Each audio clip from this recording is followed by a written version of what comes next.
Mahabharat podcast के दूसरे episode आरंभ में आपका स्वागत है। एक बार नैमिषिया वन में एक ब्राह्मण सौनक एक 12 वर्ष लंबा यज्ञ कर रहे होते हैं। इस यज्ञ में पूरे दिन काफ़ी आहुतियाँ और पूजा अर्चना होती है और दोपहर में काफ़ी समय खाली भी होता है। अब इसी खाली समय को निकालने के लिए कई कवि और अन्य नाट्यकार अक्सर यज्ञ के आसपास इकट्ठे हो जाते हैं। ऐसी ही एक दोपहर को एक सूत कवि उग्रश्रवस इस यज्ञ में आते हैं। सूत एक विशेष प्रकार के कवि होते थे जो महाभारत और रामायण जैसे काव्यों को गा गा कर सुनाते थे। तो ये सभी ऋषि बहुत ही कठोर प्रतिज्ञाओं का पालन कर रहे हैं और 12 साल लंबे यज्ञ में हिस्सा ले रहे हैं। तो ये जब उग्रश्रवस को नैमिषिया वन में देखते हैं तो सभी की बाहर की दुनिया के बारे में जानने की रुचि बढ़ जाती है। तो सभी ऋषि उग्रश्रवस के चारों ओर भीड़ लगाकर बैठ जाते हैं और उनसे पूछते हैं कि वह क्या क्या देख के आ रहे हैं। उग्रश्रवस उन्हें बताते हैं कि वह हस्तिनापुर में राजा जन्मेजय द्वारा किए गए एक सर्प यज्ञ, एक यज्ञ जिससे दुनिया के सारे सांप मर जाते, से आए हैं और वहां उन्होंने महाभारत की कहानी सुनी है। राजा जन्मेजय हमारी कहानी के एक महान नायक अर्जुन के पड़पोते हैं। तो इस प्रकार से महाकाव्य महाभारत खुलता है और एक तरह से यह संपूर्ण कथा एक विशाल चक्र है। उग्रश्रवस की कहानी वास्तव में महाभारत के अंत से शुरू होती है।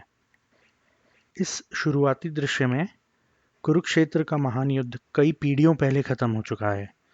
कहानी के सभी नायक लंबे समय पहले मर चुके हैं और अभी के राजा प्रसिद्ध पांडव अर्जुन के पड़पोते हैं। तो उग्रश्रवस हमें आगे बताते हैं कि महाभारत का युद्ध खत्म होने के काफी समय बाद महान योद्धा अर्जुन के पोते राजा परीक्षित शिकार कर रहे थे। अब जंगल में उन्हें एक ऋषि दिखते हैं और ऋषि ने मौन व्रत लिया हुआ है। अब राजा परीक्षित ऋषि से बात करने की कोशिश करते हैं और ऋषि जवाब नहीं देते हैं। तो राजा परीक्षित इस बात पे काफी क्रोधित हो जाते हैं और नाराज होकर वे ऋषि के कंधों पे एक मरा हुआ सांप डाल देते हैं। अब ऋषि के बेटे को जब इसके बारे में पता चलता है तो वे राजा को श्राप देते हैं कि आप सांप के डसने से मरेंगे। अब एक पवित्र व्यक्ति द्वारा दिया गया श्राप छोटी बात तो है नहीं। तो राजा परीक्षित के दिल में सांपों का डर एकदम घर कर जाता है और वो हमेशा सांपों को मारते रहते हैं और उनसे दूर रहते हैं। इसी दौरान सांपों के सम्राट तक्षक इस श्राप को पूरा करने की तैयारी करते हैं। वे राजा को दिए गए एक सेब में कीड़े के रूप में खुद को छुपा लेते हैं। अब राजा इस कीड़े को देखते हैं तो वो कीड़े का मजाक उड़ाते हैं और गर्दन दिखा के बोलते हैं कि ये इतना छोटा कीड़ा मुझे क्या काटेगा। अब कीड़े रूपी सम्राट तक्षक को इससे बढ़िया मौका तो और क्या मिलेगा।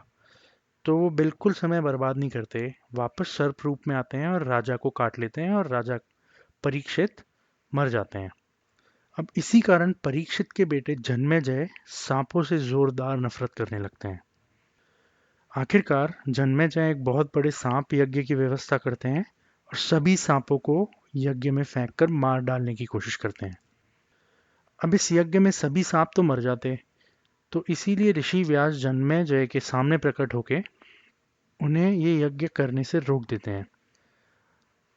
अब जन्मेजय यज्ञ रोक तो देते हैं, लेकिन इसके बदले में वो ऋषि व्यास से पूछते हैं कि उन्हें उनके पूर्वजों यानी कुरु वंश की कहानी ऋषि व्यास उन्हें सुनाएं और बताएं कि महाभारत का युद्ध क्यों हुआ था।